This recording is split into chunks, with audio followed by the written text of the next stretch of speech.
Hello and welcome back to the GorillaBiker, and today what we're finally talking about after a long delay is my trip to Scotland. So I went there with Untitled Grahambo, Grumpy Bike Wizard and 2 Up 2 Down Insta. It looks like Splat's trying to get in the door. Sorry Splat, it's closed now buddy, you could have come in 2 minutes ago. I do have some notes because it's actually hard to remember all this stuff. Usually how I make a video is I just go out and I just talk about a subject that I know about, and that's about it. So I have made some notes about where we went and why we were there, etc. And I'm going to overlay all of the footage of the trip except for day one because I didn't record anything. But I'll show you on the map where we went. So how did this come about? Well, Untitled Grahambo, he claimed it, so I'm going to give it to him. He invited me to come along on one of himself and Grumpy Bike Wizard's trips. They do this a lot. It's definitely something I want to do more of after this, but we'll get to that at the end. So massive thanks to the 3 lads really for accepting me into the spin group, because there's a fine balance of going on a trip like this. Again, we'll talk about it at the end, but I could have easily ruined it. Maybe I did, who knows, they haven't told me. So my day one was 521 kilometers. I went from Kilkenny all the way up to Largs. I met the guys up more towards Belfast, and from Belfast we got the ferry from, I think it's Larne, over to Cairnryan, and we went up the coast then to Largs. So this was my first introduction to Scotland, and I started off a bit wary because, again, this is something I'm putting to the end of the video, but your average speed cameras, what the hell, Scottish people? How have you let that happen? Like, if they came in that many areas in Ireland, I honestly think I'd just up and leave the country because, oh my god, they're invasive. Like, what happened until innocent and proven guilty? Of course, if you monitor me constantly, I'm going to do something wrong. Anyway, that's not why we're here to talk about it, but they sucked a bit. But straight off the bat, honestly, I thought, like, Scotland is pretty, very, very pretty, and your road surfaces are unbelievable. So, like, we started off, I was already impressed. We did get rain that first day, not a huge amount. It was actually mostly dry. I had my rain gear with me, but it was kind of like foreshadowing for what would happen. So the first night when we got to Largs, we did stay at South Whitburn Camping, which was a really nice campsite, and props to the owner lady who welcomed us there. They had like showers, toilets, proper disposal facilities for waste and stuff. It was a really well set up campsite. Really impressed. It was also my first experience of pizza crunch.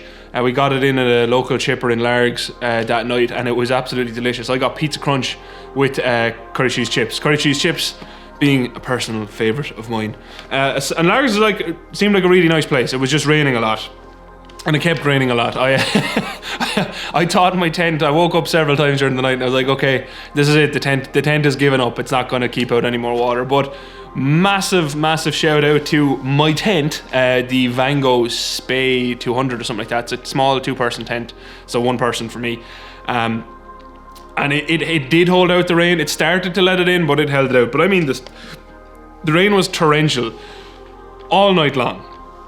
But it did manage it. So after that night then as well, when me and the guys, we kind of huddled up in a small shed there for a while, because obviously we didn't have any big pavilion tents or anything, they're all small tents. So we huddled up in a shed and chatted for a while, and then went to bed and tried to sleep as best we could with the rain. And this was kind of the first thing that made me think, I'm with a good group here. No one really complained. Everyone just got on with it, which I really like, because when you're on those type of trips, it's kind of like, you're here now, make the best of it. There's not much else you can do, you know what I mean? It is what it is. After that, the next day we went from Largs as far as Lagan. Now this meant we passed through Lake Lomond, the Trossachs National Park, and also Glencoe. It was absolutely amazing. Like, even with the rain and all that stuff, it was absolutely beautiful. The roads again were just phenomenal. We got onto roads that there was no average speed cameras, so you could tip on a little bit and then slow down again, obviously. It was absolutely amazing. The bike, the CBF, I was on the CBF1000, by the way, I didn't mention that. That was loaded up to the gills, handled amazing, it just felt really good. I was really enjoying it. The heated grips did save my life, because at the time I hadn't yet bought my Lindstrands Orbits. those waterproof gloves I bought recently, and that was a mistake. That was one mistake I made. I did have like waterproof over boots, my waterproof pants, my waterproof jacket. I didn't have waterproof gloves, and I did regret that, especially the next day. But day 2 saw us travel 347 kilometers. A bit of an easier day. The first day was a long one for me, so I was quite tired. And we ended up in the Cricket Pavilion, which is up near Lagan, just outside of Lagan. And the owner of that is a lady called Magna. I have no idea how to pronounce her name, I'm sorry. I'll leave the Airbnb link because we stayed there for 2 nights and it was absolutely fantastic. Yeah, it's out of the way, so if you want to be going into town for pints or whatever at the night, not ideal, but for us it was perfect. We brought our food and beer we wanted there, had it on site. Bikes were perfectly safe outside. No way were they getting robbed from that location. Beds are comfy, and I got to spoon with Aiden. I didn't really, but you know, if I did, it would have been great. But I didn't. Maybe, who knows? Don't ask questions you don't want the answers to. But that day 2, honestly, day 2 kind of stood out in my memory because, yeah, it was raining. But I've often said it. Sometimes rain adds a weird extra bit to stuff like that. And when we were going up through all the mountains and the mountain passes, the rain just kind of coming in over the mountains, and I don't know how much of it I got on camera, hopefully plenty, was absolutely stunning. We did come across an accident which did curtail that day a little bit as well. That's why we didn't do as much mileage. We were stuck on a mountain road for a while, and I hope the driver of said Porsche is okay. I do hope you're okay. Pretty certain I have footage of it. I'll decide when I'm editing, do I want to put it in? I'm not sure, do I? Because they might have been very badly hurt, so I don't know, do I want to show that? Then again, maybe I will. I don't know. But what stood out for me in day 2 was honestly the roads. The roads, again, like even through all your mountain passes and stuff, are just stunning. I don't know what it is. I don't know why we can't do that here, but wow.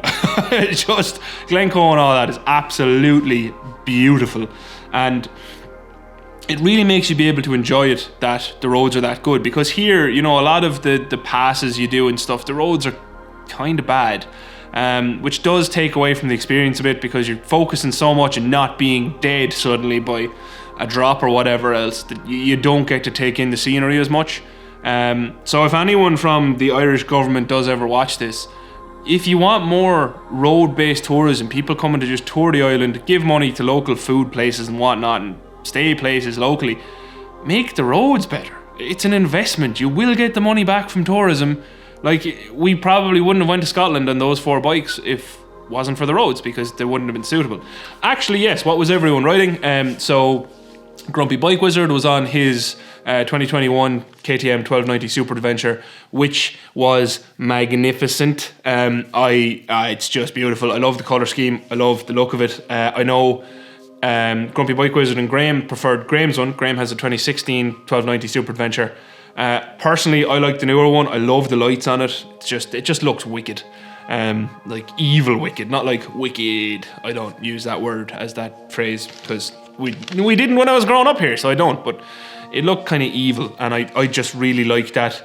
I want a bike that makes people look at it and go like, geez, that's sinister. And then they'll meet me and be like, hello. Okay, the owner isn't evil. But I don't know why. I've always just liked that kind of mean looking bike and car. So that's something. But yeah, day 2, absolutely phenomenal. Really nice place to end up in the Cricket Pavilion. But highlights were definitely, obviously, Glencoe. It was just stunning. Day 3 consisted of 462 kilometers, and we went from Lagan out to the Isle of Skye, did a little loop of the Isle of Skye, not a full loop because I'll explain in a second, and back again to Cricket Pavilion. Highlight to this day was, number 1, we got to leave a lot of our luggage in the Cricket Pavilion. I just had my top box on, so my bike was lovely and light. Felt more like it was enjoying itself that little bit more. Another upside was the Isle of Skye is absolutely amazing. To take nothing away from it, the food, we got food in a pub out there as well, phenomenal. I think it was in Oban we got the food. I'm not sure exactly of the name. I'll try find it and put it up on screen now. But the bridge, the Skye Bridge, is an experience, absolutely phenomenal. It'd be worth going there just for the bridge, but the rest of the Isle of Skye is also phenomenal. The views out onto mountains, the views out over the sea, the views it's just an unbelievably beautiful place. The one downside was it rained a lot and it got really, really cold. At one point my hands were turning blue a bit, so I did the old latex glove under your gloves trick. It saved me and Aiden. You're welcome, Aiden. Saved your life, buddy. You would have died. You would have died otherwise.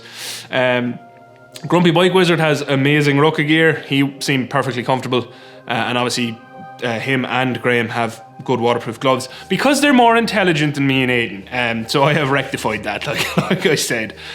What else did I have written down here? So yeah, there was amazing roads out in the Isle of Skye. Some of them, surface-wise, were a little bit worse than the rest of Scotland that we experienced. But it was overall like just. The thing is, the roads from Lagan to the Isle of Skye return. The roads to get there were just as pretty as the ones out in the Isle of Skye. There was still loads of absolutely beautiful views to get out to the Isle of Skye. And the Isle of Skye was like the really, really full of life cherry on top of the cake. Full of life? Full of flavour. I don't want a live cherry. Imagine that, get a cake and there's a cherry looking up at you talking to you like, whoa, what's up? Don't eat me please, because I am a living sentient creature. Although that probably still wouldn't stop me because I do eat beef and stuff, so who knows? Who knows? Maybe I'd be fine with it. Just like, it's not illegal to kill you. This got dark. I'm gonna stop now. Gonna stop. I'd probably still eat the cherry. That's what I'm saying.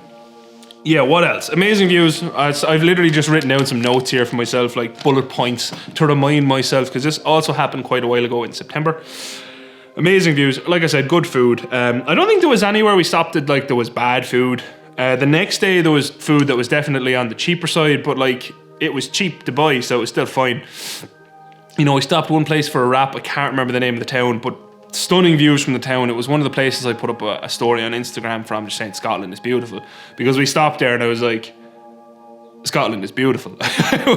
it was honestly one of those places you stop, it takes you back a bit and you're like, okay, this is absolutely stunning. Yeah, there was terrible weather on the Isle of Skye, like really bad, but on the way back actually it did clear up and myself and Graham got to do a bit of a higher speed run on the way home with the drying roads, which was fantastic. Really let me give a good test on my Midas Sport forces, and they impressed me to no end, especially that day. Like me and Graham we were going fast. We were having fun. Progressing, that's the word. We were making progression on the bikes. And then Aiden and Grumpy Bike Wizard were a little bit behind us, which is absolutely fine, by the way. That's something actually I'm going to stop and say that right now. If you're on a big group spin, ride to your own pace. Don't ever be like, if someone rode on ahead of me and they were going faster than I was comfortable with, I just stick at my own pace. Don't ever be part of a group that, you know, you're worried about someone running off on you. Because if you're with a group that someone doesn't wait for you at some point, if they're even 10, 15, 20, 25 minutes away, if they don't wait for you, you're with the wrong group anyway, so just forget about them and find another group to ride with. If they go on ahead of you and enjoy the piece of road they want to enjoy and then wait for you, that's absolutely fine, and that's how it should be. Just wanted to make a point of that. So, yeah, another bonus of that was definitely the no luggage was huge. That was fantastic. And back to Cricket Pavilion again with the food we bought in a shop on the way back, and some beers was also lovely. So yeah. Day three. That was day three. Was it my highlight? I'm not sure. I think if it had been dry, it would have been my highlight of the day, or highlight of the days. Definitely, if it had been dry, we could have went a bit further, seen a little bit more of the Isle of Skye, and been warmer. But it was just super cold. With the rain as well driving into you, rain, wind, and cold all combined made it that little bit more difficult on the body. When we did stop for lunch, I think it did save our lives a bit. Well, it saved my life anyway. I was pretty cold, and that did boost me back up a little bit. So that was nice. The next day was 360 kilometers, and we went from Lagan down through Cairngorms National Park, where there are ski slopes. I didn't know there was skiing in Scotland. I know that's definitely a point that someone's going to be like, you idiot. They have loads of mountains. If you Google like the highest peaks in the UK, they're pretty much all in Scotland. Not all of them, but there's just a load of them in Scotland. Well, that was really cool. There were ski slopes there, which was really, really interesting. And then we ended up at the Arrochar Hotel. This actually was, I think, my highlight day, just because the weather was amazing. The roads through Cairngorms National Park are phenomenal. If you've ever rode the likes of the Wicklow Gap or whatever here in Ireland, it's like, or the Sally Gap even in the Wicklow Mountains. If you've ever ridden there, it's like that, except it just goes on for what seems like forever. It's absolutely stunning, and the roads are phenomenal. There's plenty of places to stop and look at stuff. Not that we stopped too much, we were just pretty much riding and enjoying the roads. It was very much a riding your bikes holiday rather than a stop and look at stuff holiday. It was, but Cairngorms National Park is one of those places that will stand out in my memory for a long, long time that I'll want to go back to. It was absolutely beautiful. And by the way, I know I'm hitting all the bullet points here because there's lots of towns and stuff we passed through that were stunning as well, that I'm not mentioning just because we didn't stop at them. We rode through them. But Scotland is a place like Ireland that I could take a bike over there and I could ride around for years. And there's just so much history there. There's so much scenery there. You could literally make videos for years. And I don't think they'd ever get boring, and I don't think you'd ever run out of stuff to do. I love Ireland. I love the history we have here. I love all the old ruins we have here. Scotland is not madly dissimilar from us in that way. They even share some historical points. We won't talk about the Scottish who came over and robbed some land here, but they also had land robbed off them by a particular empire that we won't get into. So there's like a shared camaraderie in a way there as well between the people there and here, which is nice. But Cairngorms National Park was stunning, absolutely stunning. There was quite a few bikes out that day because it was dry. Definitely the highlight for me. Those roads, combined with those views, combined with obviously the people I was with, was just stunning. It was beautiful. And then when we got down to the Aracar Hotel, the windy road that was about 20-25 minutes out to Aracar, it was raining at that point, I think, but again, stunning. The road, it was just, the whole place is beautiful, to be honest. It's actually kind of ridiculous and a little bit annoying how beautiful it is, because it's one of those places that if you could transplant it to somewhere that had more stable, good weather, but still maintained its natural beauty that is given to it by the amount of rain and stuff it gets, you definitely would. If you could put it into like a little enclosed place with magic or technology and just have it so that, you know, you could pick the days that were good and that was your tourist riding season, it would be amazing. But you still need the rain to have all the waterfalls we saw, to have all the water, rivers and streams and whatever you want to call them. Obviously that adds to it, and you can't have that without the rain. And I think that's why I never was overly bothered by the rain, because without it you would have been missing all of those water features and stuff, you know what I mean? And that's something that I think is important to recognize. If you want to live somewhere that's really sunny and dry, which I do eventually, you have to take, you know, the other side of that if it's really sunny and dry, you do lose greenery, you lose water features because it's dry. You know what I mean? And you can't have it all. And to be honest, I think that's a huge part of why I was so okay with the rain, was just because how beautiful all the watery based things were, whether it be grass, trees, water features, waterfalls, whatever you want to call them. It's just a beautiful place in Scotland. The big lake by the Aracar Hotel, again, absolutely beautiful. The hotel was meh. If you're staying around Aracar, the hotel room was cheap, which obviously was important for us because we had to end up staying 3 nights where we did plan on camping a bit, but the weather just beat us for camping. It wasn't good enough to camp every day. And the Aracar, it was fine. It was fine. The breakfast was fine. The bedroom was, comparing it to the cricket pavilion, which cost the same amount, it was like basically a house. It was. If you lived there, you'd think this is perfectly fine size wise. It was just nicer. Like the beds were nicer, the bathroom was nicer. My shower didn't really work in the Aracar Hotel, and I just wasn't asked. I told them the next morning the shower was terrible, they need to fix it. It was either really, really, really, really, really, really boiling your skin off hot or cold. So I could wash myself by going flick it up to the hottest and step in as it heated up and then turn it back down again. And I just rinsed and repeat that. cheap and cheerful is what I would call the hotel, but where you see its location and stuff, it's a missed opportunity in my opinion. They have some of the most beautiful views I've ever seen on a lake, and the hotel is meh. It's meh. We did go to a pub down the road from that hotel to get dinner the night we stayed there, which was really, really good food. Really nice pub. I'll find the name and throw that up on screen as well, because they deserve a shout out. And then the next day was our car to home, and that's when disaster struck, not once, but twice. So obviously we planned on going back to the ferry on nice roads, because why wouldn't you? First, Aidan had an issue with his bike that it was just losing power. We were blaming the E10 fuel. We'll get to fuel in a second as well, because obviously his bike is an older Africa Twin on carbs, and I had a feeling it wasn't going to like that E10 fuel, and I think it was largely to do with that. We did actually rebuild his carbs in here not so long ago, and his bike seems to be running a lot better.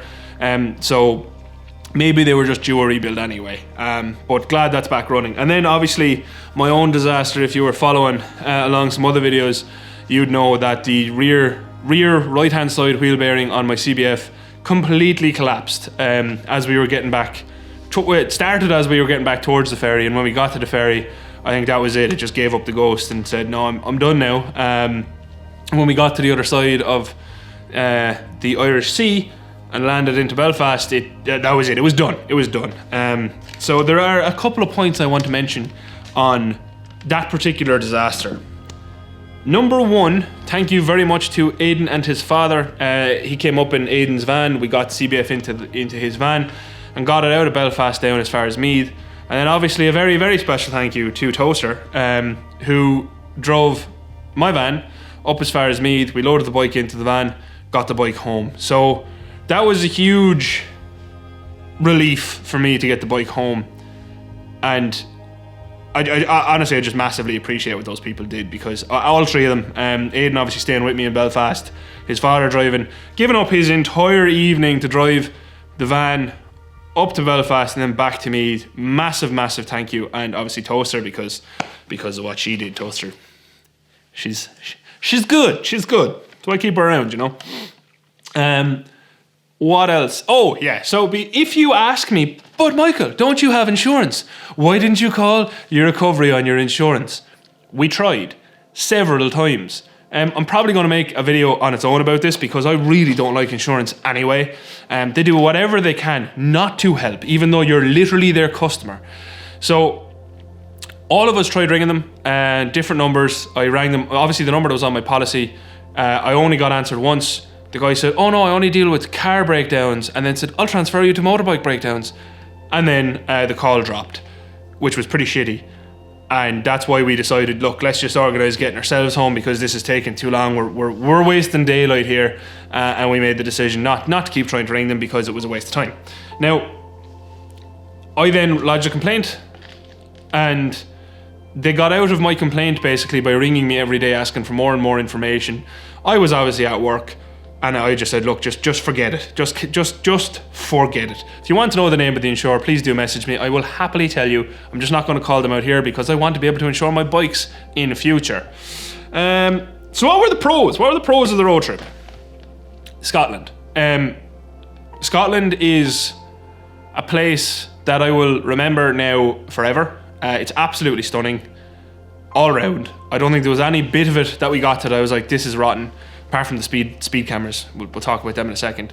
But Scotland is absolutely beautiful. The roads, the food, the people, the views, scenery, overall it's just amazing. Absolutely amazing. Helped massively by the group of people I was with. I just want to say thanks to Graham, Grumpy Bike Wizard, and Aidan one more time. And I'm going to leave the links for their channels and their Instagrams and everything in a pinned comment and the description. Please do go give them a follow.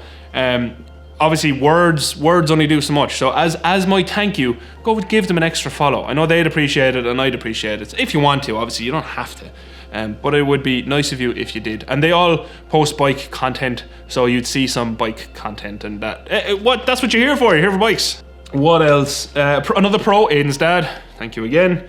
Cons. Rain it was a little con because we were prepared for rain. We're going to Scotland in September. We had a feeling it might rain. I don't think we realised how much it was going to rain, but it was fine. You know, it's a con because obviously you can't stop as much. You can't hop off your bike and enjoy the scenery as much because you're just making sure that everything stays sealed up from rain. So it's a slight con, but one that I wouldn't be overly concerned by. My bearing collapsing obviously was a slight con. Aiden's bike breaking down. But these are all things you expect. I mean, in total, for the whole trip I travelled. I don't know, the guys were in or around this number, obviously. I travelled 2,090 kilometres total in a couple of days. So obviously that puts a lot of strain on your bike. And we'll talk about how that might not sound like a big number in a second. But that does put a lot of strain on your bike. So it's just something that you kind of expect some things to break. You know, you bring a puncture repair kit. I think a few of us had one. It might be worth bringing a couple of spare parts, like even a chain link or something like that if you're going on a big long trip. This one wasn't that long, so, you know, worst case scenario, you'd hope for a punctured tyre, something like that. Something that you can repair on the side of the road. But yeah, my insurance and recovery, another big con. They really pissed me off massively, and I'll be really considering whether I want to be insured with them again. They're a good insurance company, but I'm very annoyed about it. Very annoyed about it. Fuel. The fuel is another thing that kind of goes with the the speed cameras. There were petrol stations we went to where you literally couldn't buy petrol. You are a massive country. Sort that out. Whoever's in charge of that stuff, just go punt them up the bum with a boot and tell them to cop on and get it sorted. Like, that's something that it's not. I know it's not like a human right at this point for fuel, but like in countries like Scotland and countries like Ireland, if you live outside of the cities, fuel is an essential. I don't care what anyone says. Fuel is an essential. It's obviously for us it wasn't an essential. We were tourists, but I feel so bad for anyone who was there. And it also did give me a good sense of what it would be like owning an electric bike, and I'm going to make a video on that too because it was interesting. Range anxiety, it never overly bothered me. I was always fairly confident we'd find something, but like, yeah, it's real. It's a real thing that is not great, and it was a really interesting experience to feel that. And your average speed cameras, what the hell? They are everywhere. They're on so many of your main roads. Why are people okay with this? If you're Scottish, answer me in the comments. How have they become such an overbearing thing? There's so many of them. How much do they cost to install and keep it? It's insane. I was blown away by how many there were. The last con was how much I wanted to do it all again immediately. I wasn't ready for that trip to end. I would have done that for another week happily. Obviously, you know, money would be a player that would have stopped me doing it for another week. And my bike breaking. But it's something that definitely it's given me a real hankering, I'll say hankering, to do it again. It wasn't enough for me. I want to do more. I want to do more trips like that. It was an absolute blast. And a massive thanks again to the three guys for letting me come along, because it was just, it's one of those things that live long in your memory. It's one of those things that you're like, I'm glad I did that and I want to do more of it forever. It was absolutely brilliant. Scotland is amazing, beautiful. The last con I will say is I didn't get to meet up with a lot of the people I know in Scotland. I want to apologise about that. The reason for that was obviously I was with the group. The route was planned out by Graham, and it wasn't really my place to be like, hey, let's stop there to meet my friends. It's a pity it didn't happen, but I do now have plans to get back over to Scotland at some point in my life and just do it slowly and meet up with everyone I know over there, maybe over a couple of weeks, which would be absolutely brilliant. Do it on a bike and just meet up with people and go for spins. I think that would be absolutely brilliant. And hopefully one day my life and funds and job and everything allows that to happen. That would be absolutely fantastic. So yeah, if you watched, thank you very much for watching. If you've enjoyed this video, please do leave a like and subscribe and all that stuff. Leave a comment saying why you enjoyed it. Leave a comment saying, would you ever like to go to Scotland? Go give the three guys a follow. Yeah, I had an amazing time. It was brilliant, and I meant to make this video ages ago, but you know, things happen, and it's really hard to put something like this into words. As always, a very special thank you to all of my patrons. I really do appreciate all of the support you give the channel. yeah, and hopefully I'll get to meet up with all of my patrons one day. That would be fantastic. They're scattered all over the world, and I want to ride bikes in all of those places. So we shall see. One day, maybe. And yeah, until next time, thank you very much again for watching. Adios. Outro crew. I'm going to be talking about this soon enough, but there are, honestly, in my opinion, very few bikes that are better all around than the CBF. I mean, I've been to the track on this thing. I have ridden it around Scotland now. I've been on a trip on it. I bring it up and down to work pretty much every day. It's just brilliant. What is the best all-round bike that you think could happen? It doesn't have to exist. Just describe it. Describe engine type, carrying capacity, stuff like that. What do you think? Because for me, honestly, I think Honda were onto something with the CBF. It's just a pity they didn't do, you know, the best suspension they could have done and all that, and you have to go and upgrade it. There's a couple of things they got wrong. We'll talk about that later, but really, they were close. They were close to probably one of the best all-round bikes that you could imagine. And I'm talking about like sensible all-round bikes, not something that is 186 brake horsepower, because most of us normal people won't use that on the road. This was well able to keep up with Graham on his Super Adventure, which has way more power. But still, it's how you can apply the power on the road. So yeah, let me know.